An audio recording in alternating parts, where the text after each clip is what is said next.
Coba deh bayangin, nulis buku filsafat yang tebelnya ratusan halaman. Sekarang, coba bayangin lagi, kamu nulisnya sambil jadi buronan paling dicari, ngumpet dari polisi rahasia, dan hampir semuanya kamu tulis cuma dari ingatan.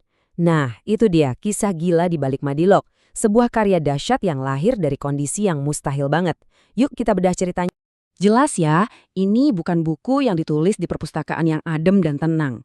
Madilog itu ditulis sama orang yang tiap hari mempertaruhkan nyawanya. Kutipan ini benar-benar bawa kita ke suasana waktu itu.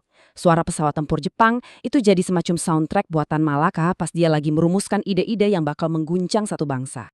Jadi, seberapa mustahil sih kondisinya waktu itu? Oke, kita harus mundur dulu ke tahun 1942.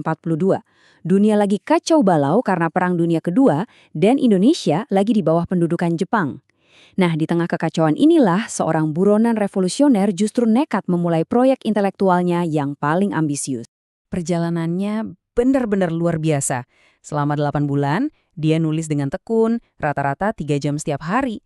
Tapi bahaya itu selalu ngintai. Dia sampai harus kabur dari Jakarta, nyamar jadi juru tulis biasa di tambang batu bara, dan naskah itu ya ikut ngumpet bareng dia. Makanya butuh 3 tahun penuh sebelum karya ini akhirnya bisa diterbitkan. Dan tahu nggak sih, naskah ini selamat itu bisa dibilang karena hoki. Tan Malaka sengaja nulis pakai huruf yang kecil banget, terus disimpan di tempat yang nggak bakal kepikiran sama orang. Pas kempetannya geledah pondoknya, mereka sama sekali nggak sadar. Lewat begitu aja. Coba bayangin, mahakarya ini hampir aja hilang selamanya. Nah, ini bagian yang paling bikin kita geleng-geleng kepala. Gimana caranya dia bisa nulis buku sekompleks ini? Jadi Tan Malaka tuh kan buronan, perpustakaannya udah hilang berkali-kali. Terus gimana dia bisa ngutip konsep-konsep filsafat dan sains yang rumit? Jawabannya, dia punya sistem sendiri yang dia sebut jembatan keledai. Semacam trik buat nyimpen dan manggil lagi informasi kompleks di otaknya. Jadi Madilog ini bukan cuma bukti kecerdasan, tapi juga bukti disiplin ingatan yang fenomenal banget. Tapi kenapa? Kenapa Tan Malaka sampai mau ambil resiko segila itu buat nulis buku ini? Emang ada masalah apa sih yang mau dia selesaikan? Nah, jawabannya ada di cara berpikir yang menurut dia udah ngebelenggu bangsanya selama berabad-abad. Malaka mengidentifikasi musuh utamanya, logika mistika. Ini adalah cara pandang yang semua serba dikaitkan sama tahayul, dewa, atau kekuatan gaib. Apapun yang terjadi di dunia nyata, penyebabnya pasti dari dunia spiritual. Nah, bagi dia, cara mikir kayak gini tuh kebalikannya banget dari pemikiran modern dan ilmiah yang justru dibutuhin buat merdeka. Disinilah letak perbedaannya. Di satu sisi, ada logika mistika yang bilang dunia ini diciptain dewa, sumbernya dari roh, dan hukumnya tergantung kehendak gaib. Di sisi lain, ada sains yang jelasin dunia lewat evolusi, sumbernya ya materi itu sendiri, dan semuanya berjalan sesuai hukum alam yang pasti. Buat Malaka, kunci pembebasan pikiran itu ya pindah dari kolom kiri ke kolom kanan. Oke, setelah masalahnya ketahuan, Tan Malaka nawarin solusinya. Ini bukan ideologi yang kaku loh ya. Ini lebih ke sebuah cara berpikir, semacam alat praktis yang emang dirancang untuk pembebasan. Kuncinya ada di judul bukunya sendiri. Madilog itu singkatan yang dia ciptakan, gabungan dari 3 pilar filsafat. 3 pilar inilah yang dia yakini bisa menghancurkan logika mistika dan membangun pola pikir baru yang lebih rasional dan ilmiah. Pilar pertama, materialisme.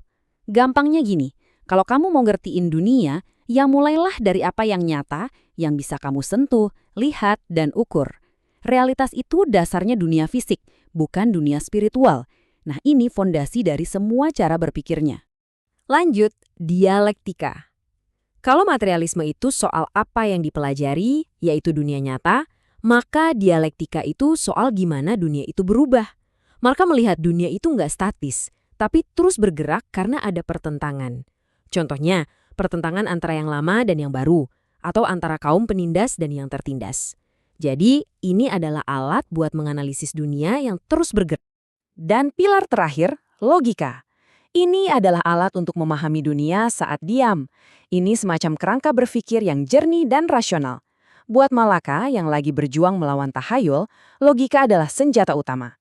Tujuannya supaya kita bisa membangun argumen yang kuat berdasarkan bukti, bukan cuma modah percaya buta.